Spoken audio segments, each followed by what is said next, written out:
And I am so excited to have the opportunity to talk to you tonight. We are going to go over a number of things, and I want to get started so we have enough time for me to share everything with you. In order for you to have the best viewing experience, I want you to go ahead and silence your phones if you haven't already. Close your door and give yourself this time to just be able to discover some new strategies that are really going to help you and your patients, especially when it comes to glaucoma care.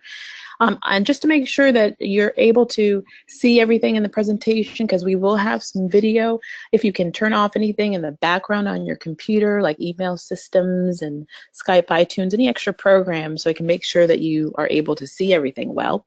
And if you have any difficulty hearing any audio on your computer, you can go ahead and try to call in with your cell phone or landline. And we want to make this interactive. We already started making this interactive with the poll. We also want to let you know that you can ask questions. We're going to try to have a Q&A at the end. So you can send in your questions as they come to your head, and we'll be trying to address those questions at the end when we have that time. And I'm excited to see the answers that you gave for the poll. Also, stay tuned to the end because there's some special bonus opportunities that can help you take what you learned today to a whole nother level. And I'm going to be excited to share those opportunities with you. Just for some financial disclosure, I want to let you know that I am the proud author of a new book called The Building Blocks of Trabecular Surgery, Patient Selection. A number of the topics that are in this talk came directly from the book. I'm also an official trabectome trainer and coach, and I've also had the privilege of working on a number of research projects with Glaukos, being investigator for some of the pipeline MIGS procedures, iStent inject and iStent Supra. So today we are going to go over MIGS, and I'm not sure how familiar you are with MIGS, but I'm very excited about the topic of MIGS. If anyone is around me in Virginia, Dr. Whitley knows that I am like the queen of MIGS, because MIGS has really changed how I approach glaucoma, and it's made me so excited about what I can offer patients and just excited about glaucoma care in general. So we're going to talk today about the why of MIGS. We're then going to go into what's available to be MIGS aware. We're then going to go over steps that you can take today that will help you in the patient selection process so you can be more successful at picking good patients that are good candidates for MIGS. We're going to go over who to choose, how to examine them, how to choose them, and then what to say to them. Now we're going to take everything and put that into practice on action steps of what you can do right now, starting in your clinics tomorrow. So we did take a poll earlier, and the question was, have you ever referred a patient for the MIGS procedure? And right now I'm looking up those questions. Maybe if, Bo, you can share with me some of the results that were from that tally that you were able to see. Were you able to get any tally from there? Sure. We had 28% of attendees said yes, 72% no. Okay, great. That's actually an excellent number. It means that some of you are familiar with MIGS, but a whole lot of you are not, which is a great opportunity for all of you to be able to, at the end of this program, be very familiar with what MIGS has to offer. And the next question was, were you happy with the results? Those of you who have referred, and Bo? 15% very happy, 31% somewhat happy, 54% neutral. Okay. So that's great. So what that means is that some of you have had experience with the MIGS to have really great results. Some of you have had okay results, and some of you may want to understand what it takes to understand who are good candidates so that you can have the most optimal outcomes. So this is excellent. Okay, and the third question was, if you hadn't referred for MIGS, what were some of the reasons that stopped you? Number one answer was 58% people were unfamiliar with MIGS, 17% didn't have a known answer, 8% didn't think the patient was a good candidate, and 17% answered other. Okay, so great. We have a wide range of people who have experience and some who don't have as much experience with MIGS. So this is, again, an excellent information. So based on that poll, you are definitely in the right place if you are wanting to learn about MIGS. And you are also definitely in the right place if you are doctors that take care of glaucoma patients and uncontrolled pressures really stress you out. You're also in the right place if you have non-compliant patients, patients who seem to be getting worse under your watch, and you want to do something to what's best to help them to get under better control. And then you're also definitely in the right place if you have glaucoma patients who also have cataracts, who would love the idea of not only just seeing better, but also being able to be rid of one or more of their glaucoma drops. So let's get started with the why of MIGS. And I want to tell you a little story about myself, how I came to know or get introduced to MIGS. As a new glaucoma specialist, I have gone to a number of great training programs, and I was excited about my surgical skills and doing things in the OR with trabeculectomies and tube shunts that were technically perfectly surgeries. But what I discovered was that I had a lack of control over the post-operative care. There were times when everything went beautifully in the OR, but post-operatively with blebs, there were leaks, there were flat chambers, there was a lot of hand holding, there was sometimes, on rare occasions, a choroidal hemorrhage, where you would go in wanting to save and preserve vision, but come out feeling like, why did I even do this? Because there were complications associated with those surgeries that sometimes, even in the best of hands with the most observant care, were still out of your control. And I wanted to have something that I could offer to my patients that could give me good outcomes with lowering pressure, but had much reduction of the complications that were associated with it. That allowed me to have better or less sleepless nights worrying about my patients. And I came to find that in the trabectome. That was the first MIGS procedure that I was introduced to back in 2009. And from there, I found that I had another option, another go-to device or tool in my pocket that will allow me to give better care to my patients and safer care.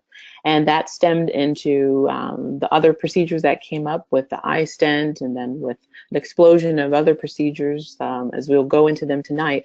But that was the reason why. And that was the reason really why the whole concept of MIGS came about, because we knew we needed another answer to the solution of surgical glaucoma care other than our traditional glaucoma surgeries.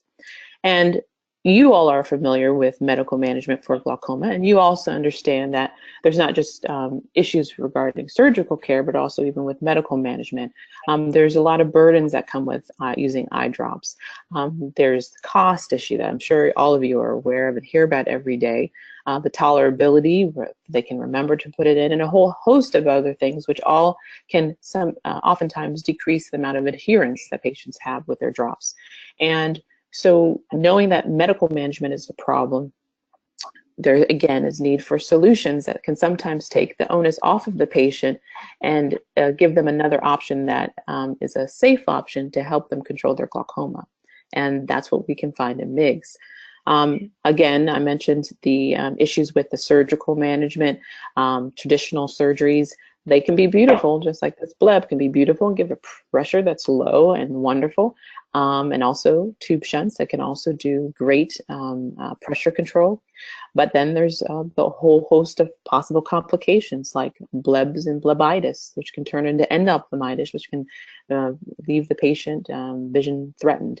And there's choroidals when the pressure is too low, it can lead to hypotony maculopathy. Then there's also Seidel positive leaks that can happen in the early postoperative period or in the late postoperative period, anytime after having a bleb. So all of these risks that are associated with those surgeries, we don't have with the MIGS procedures. And so when we think about what do glaucoma patients want? Well, they want to keep their vision, they want to see, and it'd be nice if they could reduce the burdens that are associated with preserving that vision, and they'd like to avoid complications. Who wants complications? And then it would be nice if convenience is possible. Understand these glaucoma patients are just like the cataract patients that we take care of. We've learned more and more that cataract patients want to have the opportunity to have less dependence on glasses. Nowadays, it would be a disservice to a patient to not let them know about their other options. Well, the same thing goes with the glaucoma patients. We have to be thinking the same way because they are also wanting similar things. Now, if you think about how many patients in the United States have cataract surgery every year, um, this average was from some time ago. So over 3.5 million cataract procedures are being performed annually in the United States, and about 20% of them are patients who are also taking ocular hypotensive medicine. And so that means that over 700,000 patients every year have an opportunity at the time of their cataract surgery to also be able to be rid of at least one or more of their glaucoma medications if combined with a MIGS procedure. Now, a lot of patients, a lot of doctors are still in the mindset that, well, if my patients are using drops and they are not having any problems with the drops, why bother with taking them off if they're stable? Well, the reality is that if we asked our patients this question, would you, if you had the opportunity at the time of your cataract surgery, would you be interested in having a procedure that's combined with it to help you reduce the number of drops, glaucoma drops that you're using? When we asked that question, because we asked that question to our patients in a poll, 86% of them said that they would be interested or extremely interested in knowing more about that procedure. That's almost 90% of those patients, which means that a similar population is in the same patients that you're seeing in your clinics. These patients are the same ones that might say that they feel perfectly fine on their drops, but if given the opportunity to have less of them, they would be extremely interested. So we have to be taking that into account and keeping that in mind. So some of the advantages with MIGS for the patients are that they help improve compliance. They can reduce costs, improve how their eyes feel, reducing dry eye symptoms. The procedures themselves are much faster than our traditional glaucoma surgeries in the operating room, as well as in the post-operative care. And there is less frequent follow-up, so less chair time for the patient as well as for the doctor, and there's less risk of serious complications. In terms of the doctors, there are advantages where we have better control of the pressures because there's less fluctuation compared to medical management. These procedures are very easily combined with cataract surgery, and there's no bleb infection risk that's lifelong. And again, happier patients equal happier doctors. So with MIGS, I won't say that it's a perfect surgery. With any surgery, there's no 100%. So there are some disadvantages with MIGS. Not everyone is going to be a good candidate. Sometimes we definitely need to use our traditional glaucoma surgeries. There can be some limitation in the IOP lowering efficacy, how much pressure reduction we get. And then post-operatively, there are some things that can happen that are more routine of potential hyphemas, eye pressure spikes, prolonged inflammation, or scarring. But these are complications or issues relating that are much easier to take care of than some of the complications that are associated with our more traditional glaucoma surgeries. So the question I ask you is, are you giving your patients a MIGS choice? A choice and an opportunity to have less drops, to have less dependence on medications, to have better control of their pressures? Well, one of the things in order for you to be able to give your patients the MIGS choice is that you have to be MIGS aware. You have to know what's available. And in the poll that we took today, it's clear that many of you are not completely familiar with MIGS. And so I want to go over MIGS. And what we talk about is which one, there's a lot of options right now. And so you might say, which one do I choose? Well, there's a trabectome that came out first in 2006, and then the eye stent in 2013. And I mentioned an explosion of other procedures. In 2015, it was a huge year. It was Visco 360, Trab 360, Cahook, the GAT, the ABIC, ab internal canaloplasty. And then this past year, at the end of this past year, we have the SiPass and the Zen, which are now rolling out now. And there's still more down the pipeline. So in order to understand MIGS, it's good to understand the mechanism of action so you understand how they work, because MIGS is something that can be utilized in one at a time, or they can be utilized in sequence or in combination because of the fact that there's different mechanisms of action, similarly to how we use different medications that have different mechanisms of action. So one major mechanism is the removal of the trabecular meshwork. by removing the trabecular meshwork, we're allowing for increase in the outflow. The aqueous humor is able to get directly to the outflow channels, and the devices that use this technique are the trabectome, the TRAB 360, the Cahook, and the GAT, or the gonioscopy assisted transluminal trabeculotomy. And in this figure here, you can see that there is in the area of the angle, you can see a leaflet of the wall of the trabecular meshwork, and then the remnant there, and then the open area where Schlemm's canal is, and then you have the back wall of Schlemm's canal, so there's direct access to those collector channels. Here you have the trabectome, where you have the hand. It's a equipment system that has irrigation and aspiration unit, and then a individual handheld device goes into the eye, and it helps to ablate, irrigate, and remove the trabecular meshwork tissue. And you see those holes in the wall where the trabecular meshwork was, and that's the outflow collector channels that now have direct access to the aqueous humor. Different from the trabectome, which is the actual whole system that is utilized. After that came out, the idea of trying to utilize single unit devices came out with the TRAB 360 and the Cahook dual blade. So these are single use devices. There's no irrigation or aspiration system with them.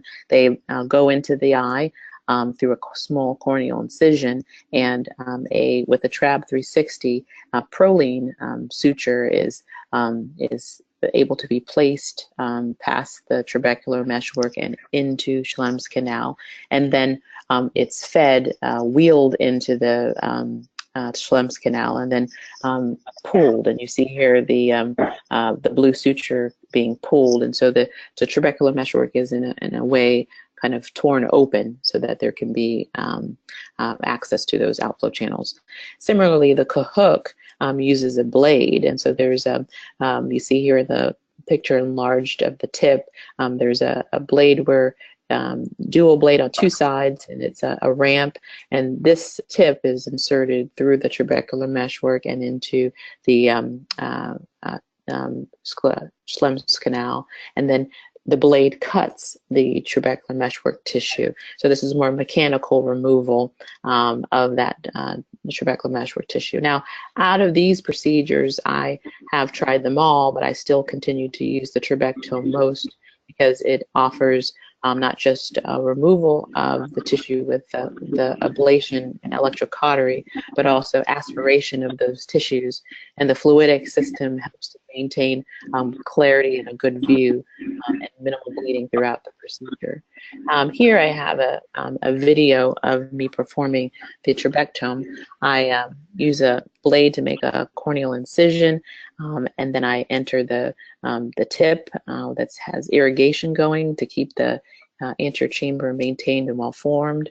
I put my gonioscope on the surface, and here you see me entering into through the trabecular meshwork into Schlemm's canal, and then the ablation process occurs, and I go in one direction, ablating and stopping and turning so I can see a view as much as I can.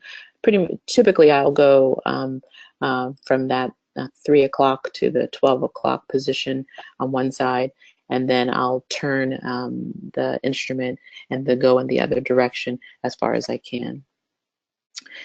Then another mechanism of action is to bypass, and this is the mechanism for the eye stent. So instead of actually removing trabecular meshwork tissue, the device that looks like a snorkel is placed through the trabecular meshwork, and the snorkel sits out to the anterior chamber, so it can provide a conduit for fluid to flow into it and then be directed into the Schlemm's canal and then through the outflow channels.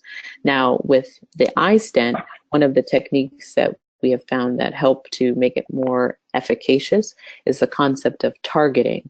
So when we target certain types of outflow channels, we target the the outer episcleral venous vessels that you can see, and those are actually outflow highways. So if, as in the video I'm showing you here, I'm marking the episcleral vessels that are prominent, because I will want to actually try to place my eye stent right around that area so I can get the most out of that eye stent in terms of its outflow. So as you can see, there's some purple markings right above where I'm placing the eye stent. That's where I had marked for those vessels.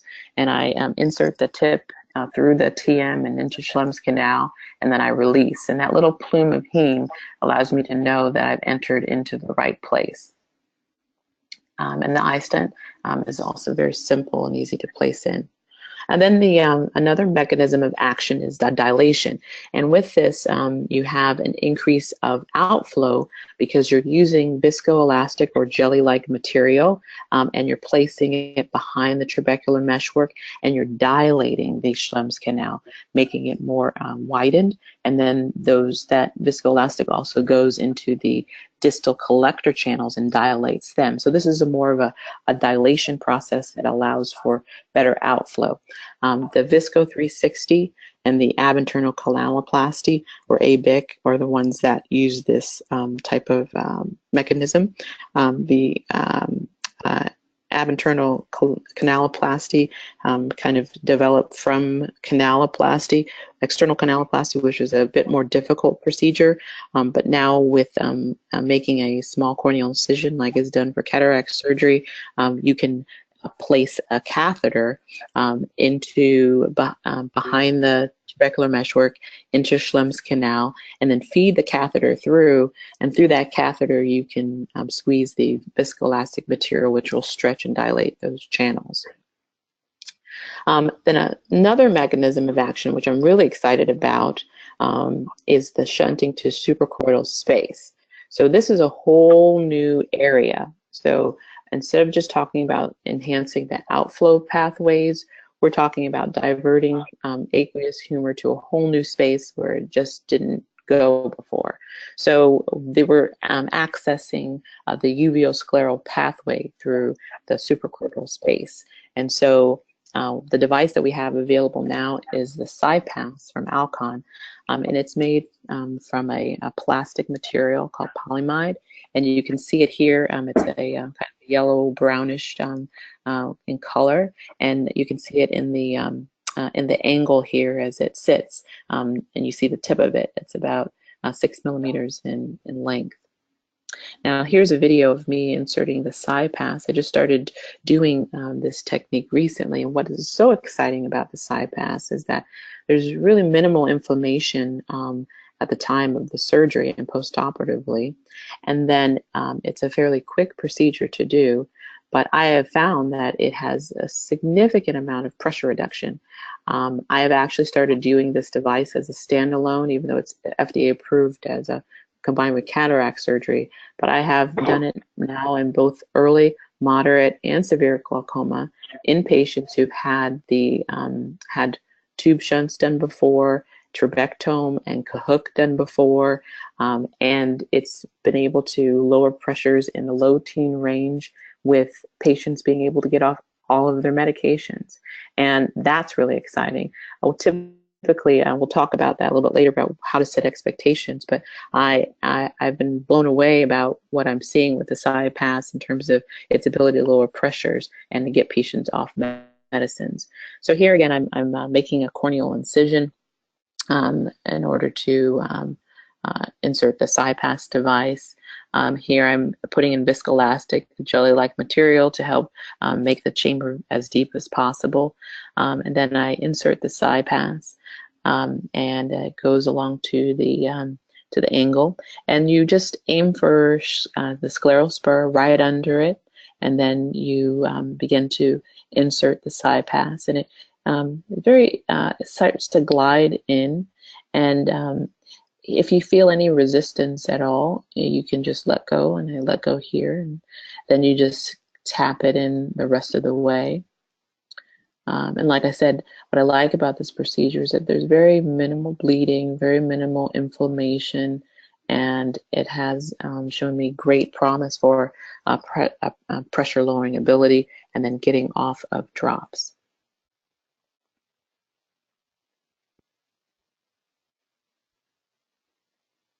and then you aim for the tip to be right about the area of the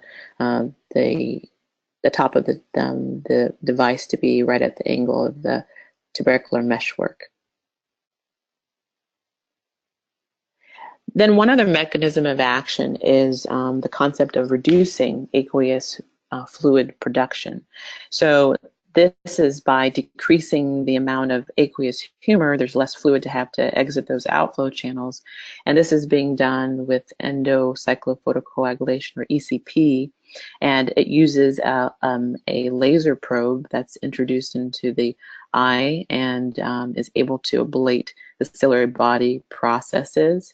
And as it ablates those processes, they turn white.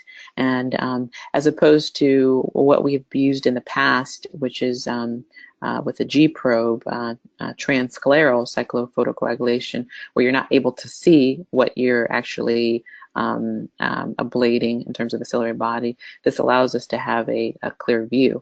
And initially when this came out, there was a lot of inflammation issues with it, but now that we have better ways of controlling inflammation, it can be a very effective tool to use.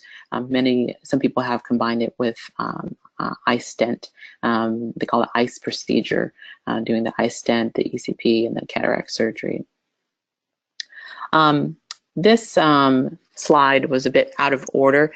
This is actually talking about results from the CyPass study, the clinical trials, the COMPASS trials that helped the CyPass to get approved.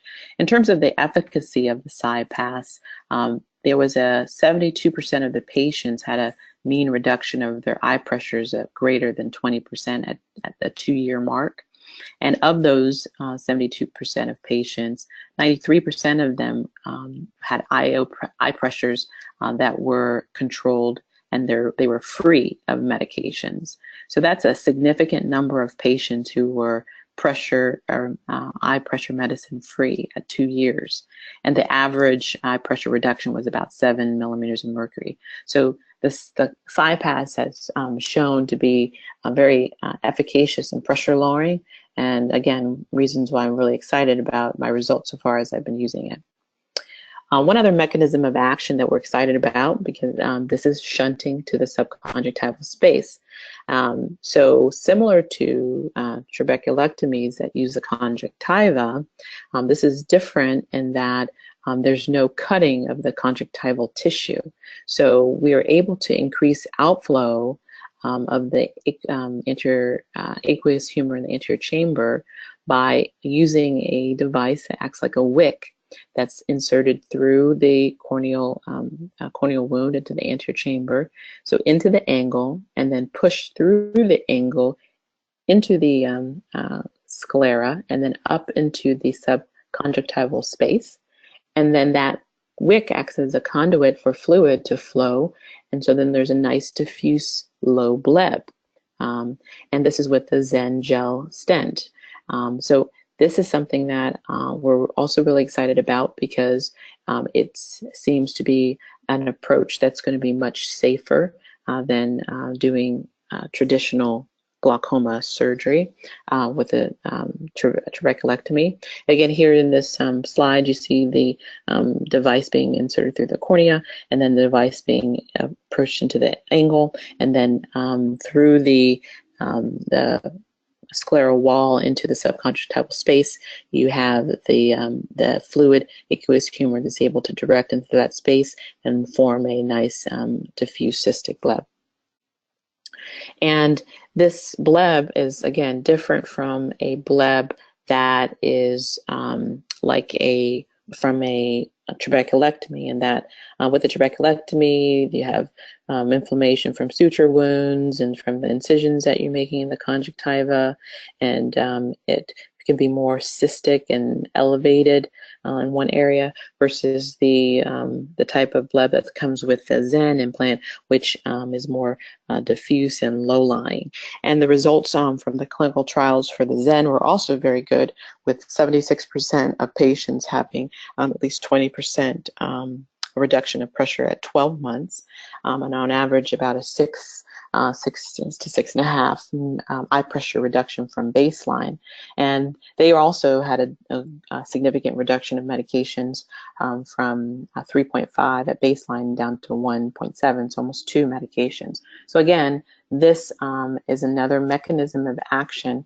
And the exciting thing is that all these different mechanisms of action can be helpful to different patients based on their type of glaucoma, because glaucoma is not a one-size-fits-all disease. So it's so wonderful to have so many different tools in our pockets to now be able to, in a much safer way, but still effective way, lower their eye pressures. So now we're going to talk about the 4 steps to MIGS patient selection so that you can be successful at picking good candidates. So step 1, who to choose. Now, one of the most important things about choosing a patient for MIGS is having good, realistic expectations and goals, both for the doctor as well as setting them for the patient. You have to ask yourself, is it realistic to expect that a reduction of about 20 to 30% is going, or a pressure reduction into the mid-teen range is going to be good for this patient? If the answer is yes, then you're on a you have a patient who is a good ideal candidate. Now, can a patient have, be on maximum medical therapy and have really high pressure, still be a good candidate for MIGS?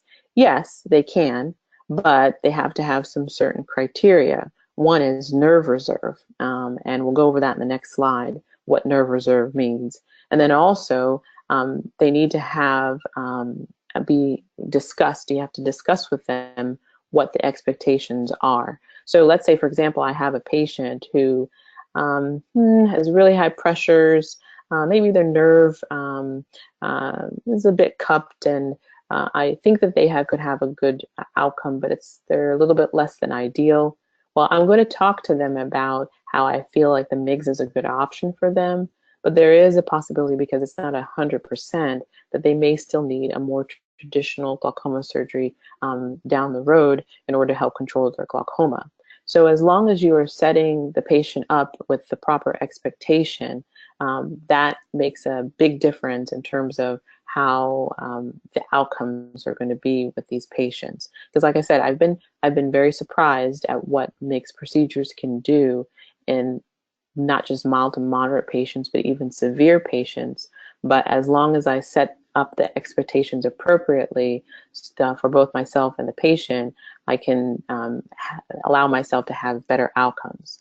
So when I talked about nerve reserve, I'm talking about how much nerve rim is remaining. A nerve of 0.75 or better has good nerve reserve. When you get less than that, then you have less nerve rim to be playing with, and so you may not choose to consider them as a good candidate because you don't, because your reserve is not there for pressure spikes and things like that in the early postoperative period. Nerve reserve is also chosen based on their visual field and their OCTG being more mild to moderate defects. So the ideal candidates are those who are mild to moderate. Their angles are open. Their goal is typically to decrease pressures by 20 to 30% or get to the mid-teens, or if they're on medications, to get them off maybe at least one medication. So that's what is typical. Okay, those are ideal. So as you get more experience doing MIGS procedures, you may change that patient to someone who's not necessarily the category of ideal to someone who's maybe a little bit more less ideal and still get good outcomes. But when you're starting off with MIGS, you want to try to choose patients who are ideal so that you can have those good outcomes and get comfortable with the procedure. So how do you examine the patient? This is step number 2. So there are important clinical statistics or findings that you want that are important in terms of how you kind of assess the patient. To get a good idea about what stage of glaucoma they are in, what their outflow is. You want to, how their outflow system is working. It's important to know the number of medications that they're on. Are they on none? Are they on 3 or more? Are they, what's their preoperative pressure? Are we talking about someone whose pressure is, in the low teen range, and we just want to maintain it and get them off one medicine? Or are they uncontrolled at 40 and on like 3 medications? Does their slit lamp exam show any signs of any secondary characteristics like pseudoexfoliation or pigment dispersion syndrome? What is their cup-to ratio? Again, giving you insight on their nerve reserve. And then what is their stage of glaucoma, as you can define it by their visual field or their OCT. So this kind of gives you a sense of where they are. And then another important thing is gonioscopy. All of these MIGS procedures have to do with the angle. So gonioscopy is vital to being able to select good patients for these MIGS procedures. Looking at the angle depth, is this something that's narrow? Is it something that's deep? That can determine the difference between, say, doing a trabectome versus a CyPass, because the CyPass isn't good for patients who have narrow angles. The presence of secondary angle characteristics. Is there pseudoexfoliation? Because, for example, trabectome does excellent with patients who have pseudoexfoliation, and in my experience, patients who have pseudoexfoliation don't do as well with, say, iStent. Is their corneal view clear? Are you able to see to the angle? Because if you can't see the angle, there's no way you can do any manipulation of it, because a view is vital to be able to do any big surgery. And then how to examine the patient in terms of thinking about what are characteristics for success. I just mentioned some in the other slide, but I happen to have recently published a paper called Trabectome Success Factors. And in that study, we looked at over 600 patients who had trabectome, whether trabectome alone or trabectome with cataract surgery. And at 12 months, we evaluated what were the characteristics for success with the patients who did well with trabectome. And what we found was patients who have pseudoexfoliation do very well with trabectome. We also found that trabectome can be very efficacious in lowering the pressure, whether it's done alone or whether it's done in combination with cataract surgery. But when it's done in combination with cataract surgery, the effects are longer lasting. And we found that when patients have a higher preoperative eye pressure, they actually have even higher drops of their eye pressure. So high eye pressure doesn't necessarily scare one away from doing a MIGS procedure. And then in the Hispanic population, there seemed to be some level of benefit in Hispanics compared with other races, such as Caucasians or Blacks. So when we start to understand patient selection and certain characteristics that are seeming to be better with one device than the other, we utilize this to help with the selection process. Also, knowing how to examine and knowing what characteristics are important to say, you're not a good candidate. So if you see patients who have complete synechial closure, say they're a neovascular glaucoma patient and their angle is completely zipped with PAS, well, they're not going to be a good candidate for any of these MIGS procedures. And except I might mention there is potential for the Zen. The Zen does hold another area of new potential areas for MIGS that we didn't see with the first generation of MIGS. If there's active neovascularization, that's an absolute contraindication for things like the CyPass or the trabectome. If there's elevated episcleral venous pressure, that's a contraindication for the trabectome. So things, knowing what is a poor candidate is also just as important as knowing what's a good candidate. Step number 3, how to choose a patient. So how to choose a patient, one way to see this is to actually go through a case and go through the mental process of how to choose. So this is a case that's coming from, one case directly coming from my book, and it's an early and advanced chronic angle glaucoma patient who has a visually significant cataract. So I had this 83-year-old gentleman, this is a real case, who came to me with evaluation for his narrow angles. And he had been complaining about progressive vision loss for the last 9 months. And he had elevated pressures of 21 in the right eye and 24 in the left, with cataracts in both eyes, and a very narrow angle in the right and occludable in the left. We did a YAG PI in the left eye, and we had started him on Lumigan, and so he's coming back for his follow-up visit, and his pressure had reduced to 20 in the right, 17 in the left. His vision was pretty good in the room, but with the bat, he had significant glare down to 2400 in both eyes. He had thin corneas, and his cup-to ratio in the right eye was 0.65, and the left eye much more advanced at 0.85. And you can see the difference in his glaucoma based on his fields and his OCTG. So one says, okay, I have this patient. What are my next steps with him? He has cataracts. Right now, his medications, you could say maybe okay in the right, but you could need to have a little bit better pressure control in the left. Should I do just cataract surgery alone and continue him on his meds, and maybe with the cataract surgery, see how much lower his pressure gets? That's one option. Another option was doing cataract surgery alone, maybe consider doing laser treatment with SLT before or after, given that his angles are open enough for that. That's an option. We can consider cataract surgery and combine it with one of the MIGS procedures. That's another option. And then we can also say, okay, let's do cataract surgery, maybe combine it with more traditional glaucoma surgery like a trabeculectomy or tube shunt, especially in that left eye because his glaucoma is so advanced. That's also another option. So what we decided to do was we did a cataract surgery and combined it with trabectome. And his vision was excellent and corrected in both eyes.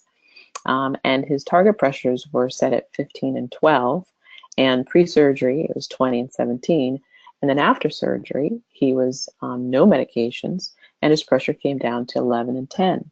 And it maintained in the low teen range and at target for 1 year later. And I actually saw the patient not too long ago at the year 2 evaluation, and his pressure is still maintained, as well as his visual fields and his OCTG. And here's examples of his OCTG at 1 year difference, and things are stable.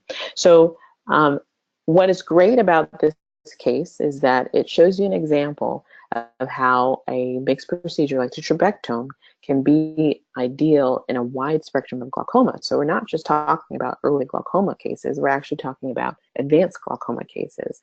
And this is a great example of how you might go use trabectome, combine it with the cataract surgery, and stabilize their glaucoma for a long period of time and help them avoid having to go through a much more invasive glaucoma procedure and render them with risks that could be lifelong. So another important step I mentioned before about how to choose is not just who's a good candidate, but also to know who's a poor candidate.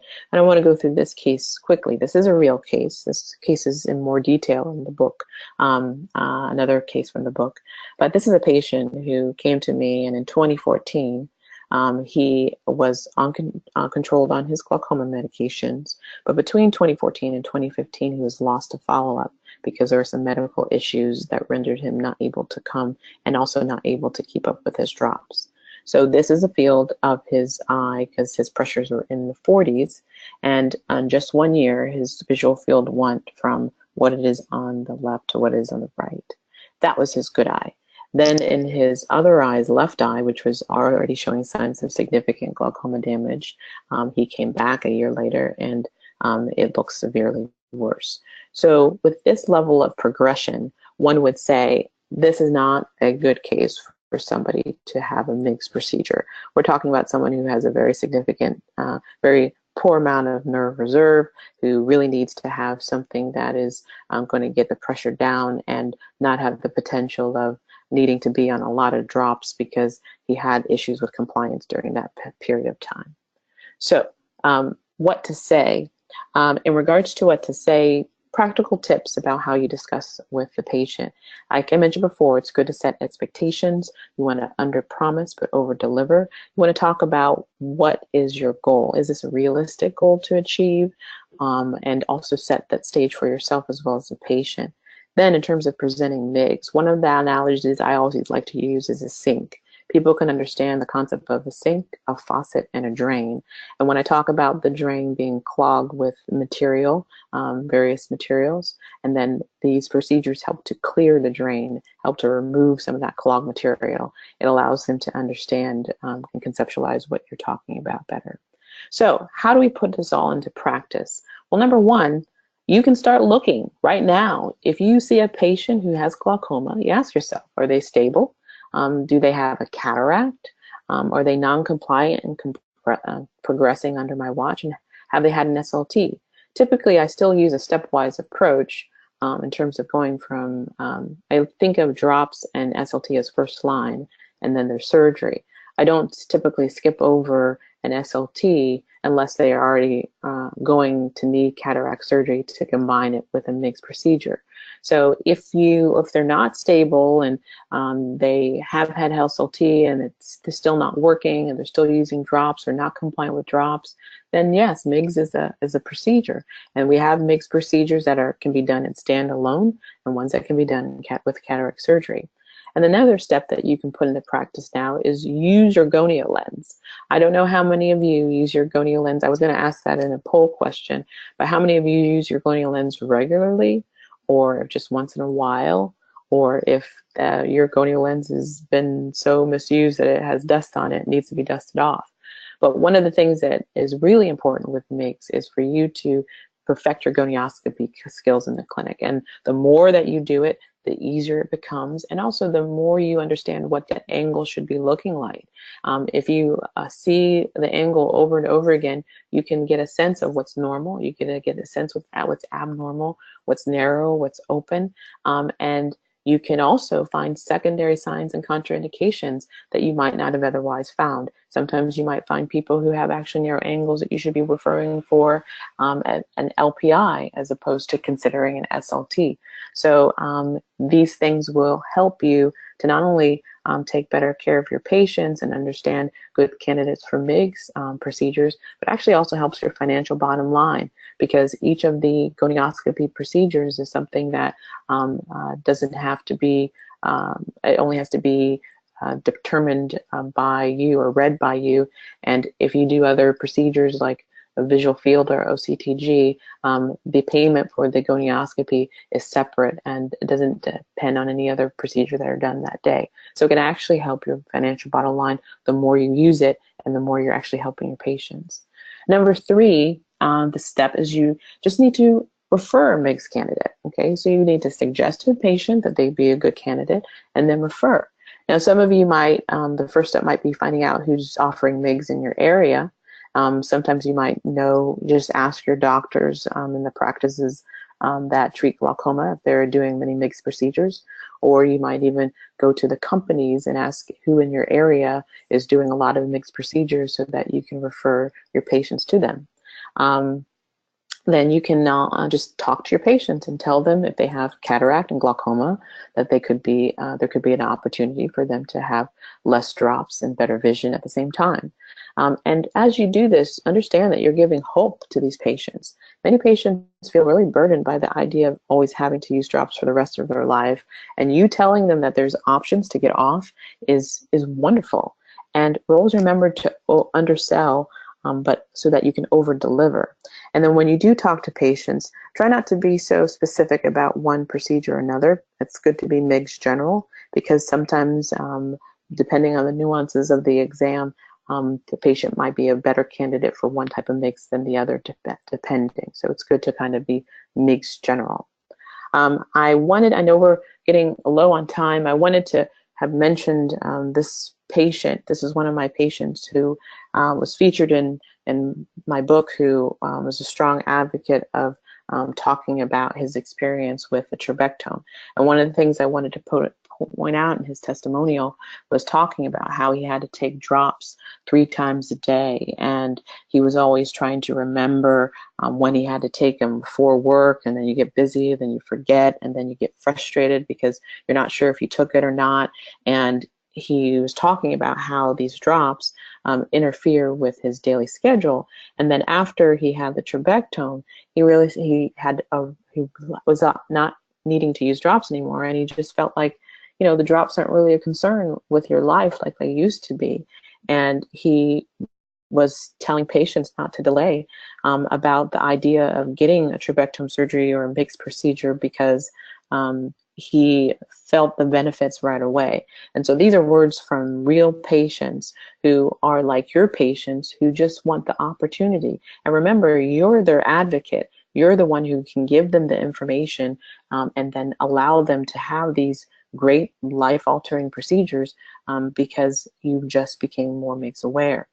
And I wanted to point out that all of the things that came out of this talk and then some are in my book. And don't let the cover fool you, because even though it's about trabectome surgery, it actually is strategically written to cover all types of MIGS and the approach of MIGS.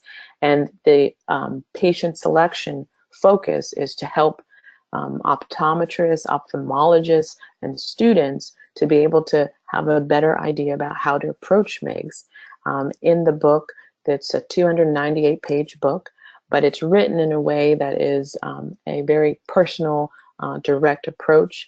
It's color-coded. It has icons with pearls and discussions so that you can easily flip through the book. You can read it cover to cover or go exactly to where you want to get information. There's a chapter that actually talks about a research-driven MIGS patient selection calculator. It's a 12-question tool that actually helps you focus in on the important things that can help you choose who's a good candidate. And those that tool is actually used in each of the 8 cases that are real live cases, both good and bad candidates that are in the chapters in the book. It's very it has a chapter on gonioscopy, over 300 pages of fully illustrated chapters on clinical and surgical gonioscopy. And it talks about my 10-step approach, as well as good technique and poor technique, and also pictures on normal variants and abnormal variants, and pictures on what to not choose as a MIGS candidate. And then there's a chapter on how to actually talk to the patient, actual discussions about how you can deliver information to the patient about many questions that they're going to ask you.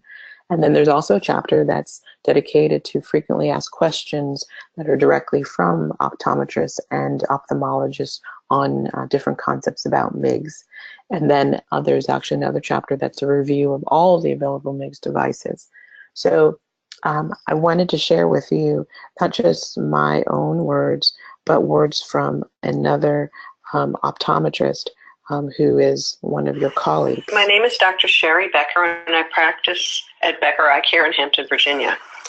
I have been referring and co-managing patients with Dr. Okeke since she came to practice at Virginia Eye Consultants.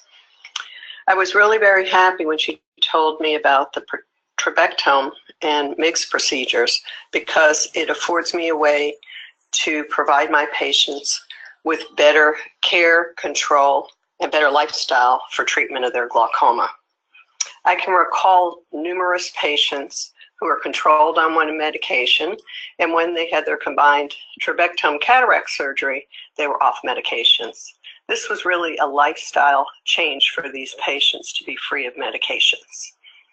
I think that it behooves us to be educated about trabectome and MIGS procedures, to explain them to our patients, to find the appropriate candidates, and to refer and co-manage these patients to provide them with the best quality care that we can. Also, regarding Dr. Okeke's book, I can honestly say that it is one of the best written and readable books that I have read in my career. It is easy to read and follow.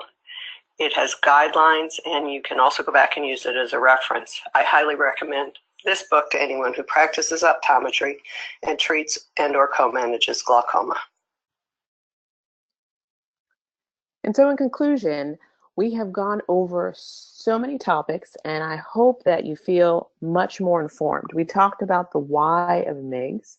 We talked about the option of giving your patients the MIGS choice. We also talked about being MIGS aware, understanding what's available, and we went through the different mechanisms of action, and we learned what different devices are available now to use those mechanisms. We also went through 4 steps to how to choose MIGS patients and have a successful MIGS patient selection process. And then we also talked about action steps to put it into practice, what we learned today. And then I also discussed with you about the access to even more secrets through my book. And I also wanted to share with you, I mentioned before, a gift. Right now, the books are actually available, and for a limited time, there's a 10% discount now off of the price at the website of www.kuglerpublications.com. And if you use the code TRAB17, you'll be able to get that discount. I wanted to open up the opportunity for questions. I did want to mention that if you like the videos that you saw, I do have a YouTube channel called Glaucoma, where I periodically put new videos. Many of them are MIGS videos. I also, if you're interested in more glaucoma learning opportunities through my website, drconstanceokeke.com, I also have other teaching tools and opportunities for other places that I'll be teaching. And then soon coming up is a specific website dedicated to MIGS coming soon called migsecrets.com. Bo, if you're there, I'd like to open up if there's been any questions that you received. Okay, thank you, Dr. Okeke. At this time, if anybody has any questions, you can either hit the raise hand feature and I can unmute your line, or you can type them into the box and I can certainly read the questions aloud. So at this time, does anybody have any particular questions for Dr. Okeke about the presentation this evening? See if we have any raised hands here.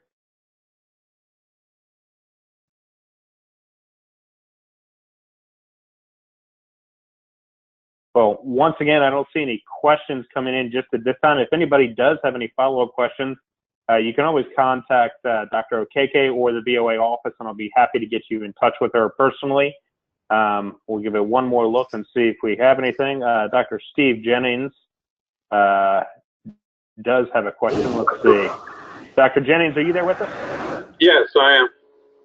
All right, go ahead. Ask your question. The Zen procedure or the SiPass, those are the 2 newer ones. Do you really have a particular one you favor? I have not yet begun doing the Zen implants. I plan to add that to my armamentarium within the next month.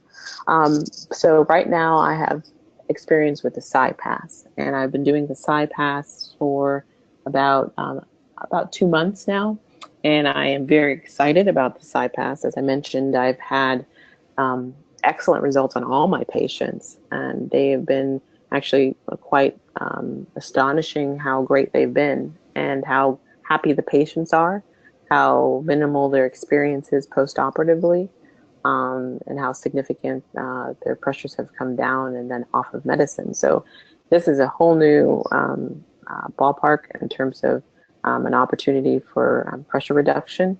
The SiPass is not for everybody. It's not very good in patients who have uveitis. It's not good, as mentioned before, patients who are neovascular. And it's done typically in patients who are pseudophakic or having their cataract surgery at the time combined. Right now, we're getting into insurance. It's being more approved, and so that's exciting because now more patients are going to be able to have access to it. I don't have anything negative to say about it right now. I'm just very excited about having the opportunity to have it as another tool that I can use. And you said that's made by Alcon? The SiPass is made by Alcon, yes. Yeah. What about the Zen? Who makes that? Zen is made by Allergan, and the Zen is something that I am excited about, and with the potential of using it, because there are patients who say are not good candidates for the SiPass, like I mentioned, like the uveitic patient or the neovascular glaucoma patient.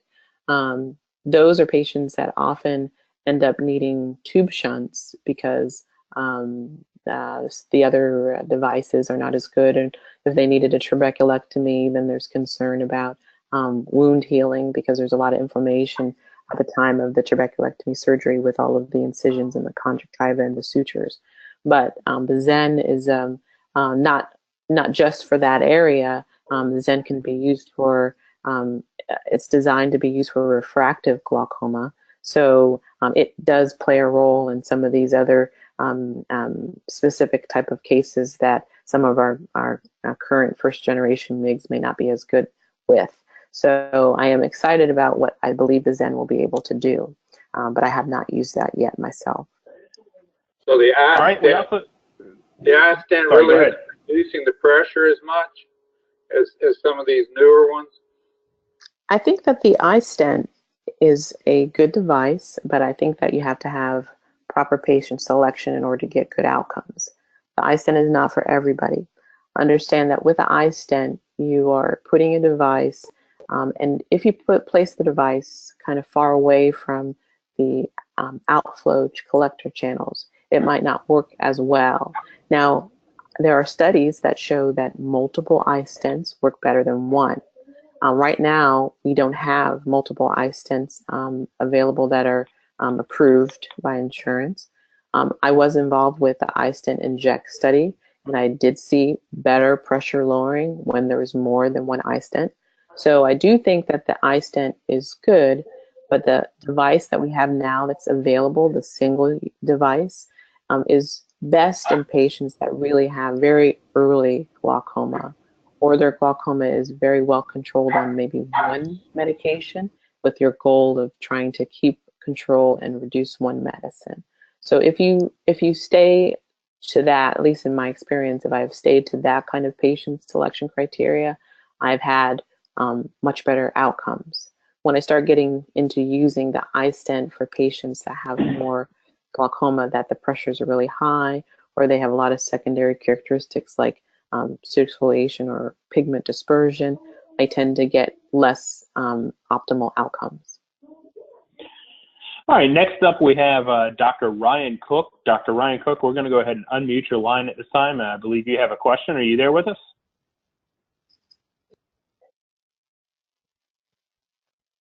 Hello? Dr. Cook, are you there with us? Hello? Go ahead.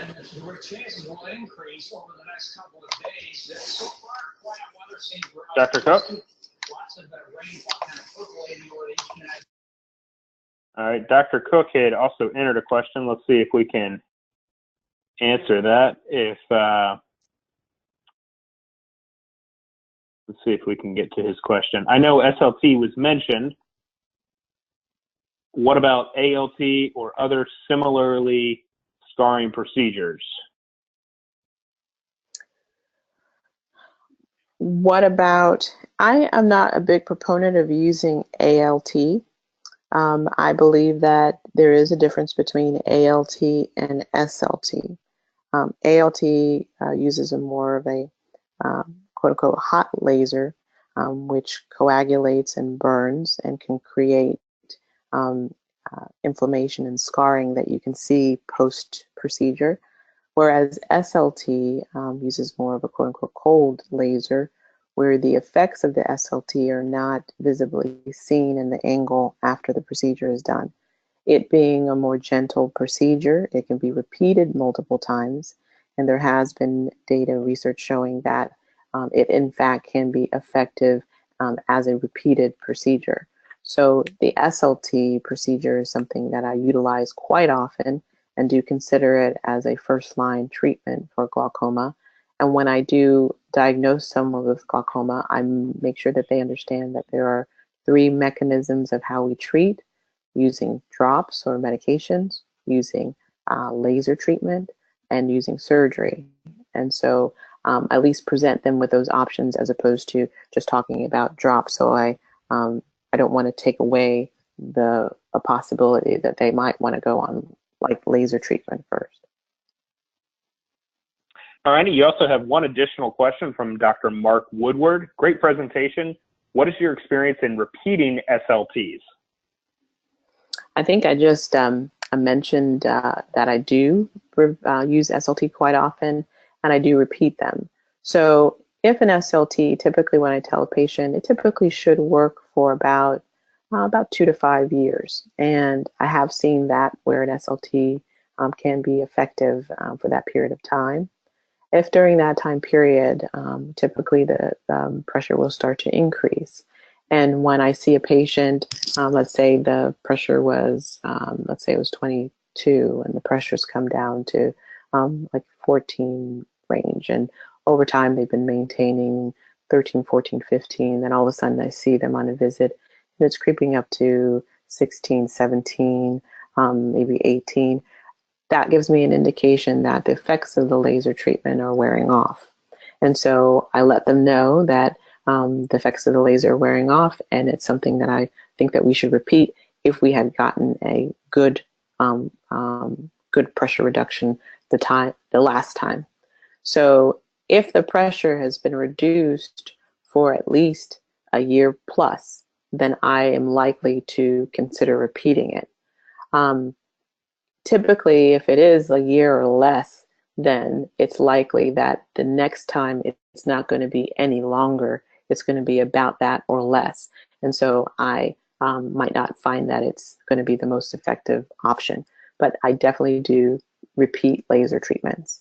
And I can repeat them as many times as it's worked the time before. All right, thank you very much. I think that's the last question we had this evening. Thank you for joining us, everybody. Thank you, Dr. Okeke, for this great presentation. We will have it available if any of you would like to follow up and watch it again or have any particular questions. And with that, we will let everybody go on their evening. And thank you for joining us, and best wishes. Good night.